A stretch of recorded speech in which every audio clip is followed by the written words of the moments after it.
Assalamualaikum warahmatullahi wabarakatuh. Halo teman-teman, perkenalkan nama saya Dina Sulistiani Rahman dengan nomor induk mahasiswa 23210051, kelas B1 2023, Prodi Pendidikan Bahasa dan Sastra Indonesia. Di sini saya akan membuat satu video untuk memenuhi salah satu tugas UAS mata kuliah Psikolinguistik dosen pengampu Bapak Restu Bias Primandika MPD. Yuk, dengar dan simak baik-baik. Halo teman-teman, hari ini kita akan membahas sebuah topik menarik dan relevan loh, terutama buat kita yang belajar bahasa, pendidikan, dan psikologi, yaitu proses pemahaman bahasa dalam psikolinguistik. Kita bakal mengupas bagaimana otak manusia bekerja saat mendengar, memahami, dan memproses bahasa. Ternyata proses ini gak sesederhana yang kita lihat loh, karena melibatkan kerjasama kompleks antara bagian-bagian otak dan pengalaman hidup kita. Teman-teman, ada yang tahu nggak apa itu psikolinguistik? Psikolinguistik adalah cabang ilmu yang menggabungkan linguistik dan psikologi.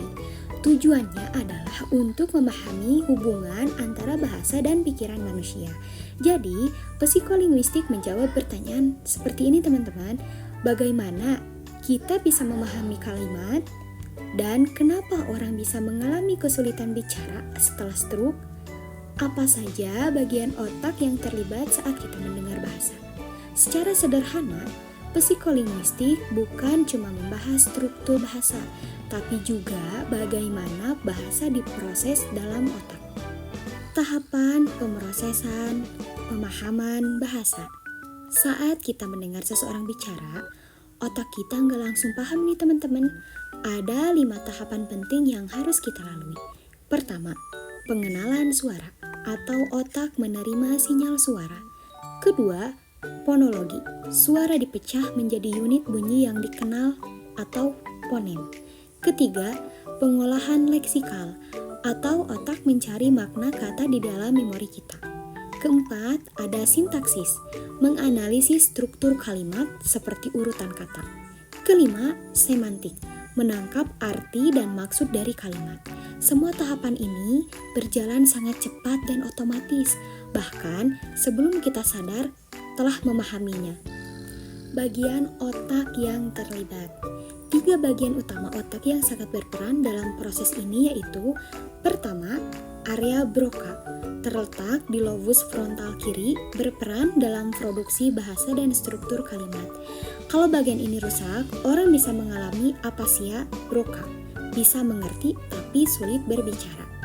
Yang kedua ada area Wernicke, ada di lobus temporal kiri, fungsinya untuk memahami makna kata. Kalau terganggu, bisa menyebabkan apasia Wernicke atau bisa bicara langsung tapi tidak masuk akal teman-teman. Dan yang ketiga ada fasciculus arcuate. Ini adalah jalur penghubung antara Broca dan Wernicke. Tanpa ini, pemahaman dan respon verbal bisa terganggu karena sinyal tidak tersampaikan. Peran pengetahuan latar belakang. Selain bagian otak, pemahaman bahasa sangat dipengaruhi oleh yang pertama, pengetahuan awal atau pengalaman hidup, budaya, topik yang sudah dikenal. Kedua, pengetahuan linguistik, pemahaman fonologi, kosakata, tata bahasa, dan semantik. Contohnya kalau kamu dengar kata cabe, kamu bisa langsung menghubungkannya dengan rasa pedas karena kamu punya skema makna dalam otak dari pengalaman sebelumnya. Gangguan bahasa. Gangguan bahasa ini terjadi karena kerusakan pada bagian otak tertentu. Beberapa jenis gangguan antara lain. Pertama, apasia Broca, yaitu sulit berbicara, kalimatnya terputus-putus. Kedua, apasia Wernicke, lancar bicara tapi tidak nyambung. Ketiga, apraksia atau kesulitan merangkai gerakan bicara. Dan yang keempat, anomia, sulit mengingat nama benda. Kelima, dispasia atau gangguan bahasa sejak kecil. Penyebabnya bisa karena stroke, cedera di kepala, infeksi otak, atau kondisi genetik. Penanganan gangguan bahasa. Untuk mengatasi gangguan ini, kita bisa melakukan berbagai metode terapi seperti terapi bicara, latihan rutin untuk membangun kembali kemampuan berbahasa. Kedua, terapi kognitif, melatih kemampuan berpikir dan memori. Ketiga, penggunaan alat bantu komunikasi seperti gambar atau aplikasi suara. Keempat, dukungan psikologis, karena masalah bahasa bisa berdampak pada rasa percaya diri. Semua terapi ini teman-teman harus kita lakukan secara konsisten dan disesuaikan dengan kondisi individu. Bahasa dan otak adalah tim hebat teman-teman. Dari semua yang kita bahas, kita bisa simpulkan bahwa proses pemahaman bahasa itu luar biasa kompleks. Otak, pengalaman hidup, dan pengetahuan kita bekerja sama untuk memastikan kita bisa memahami orang lain, menjawab pertanyaan, hingga merespon secara verbal. Kalau salah satu bagian terganggu, kemampuan berbahasa kita juga bisa ikut terganggu.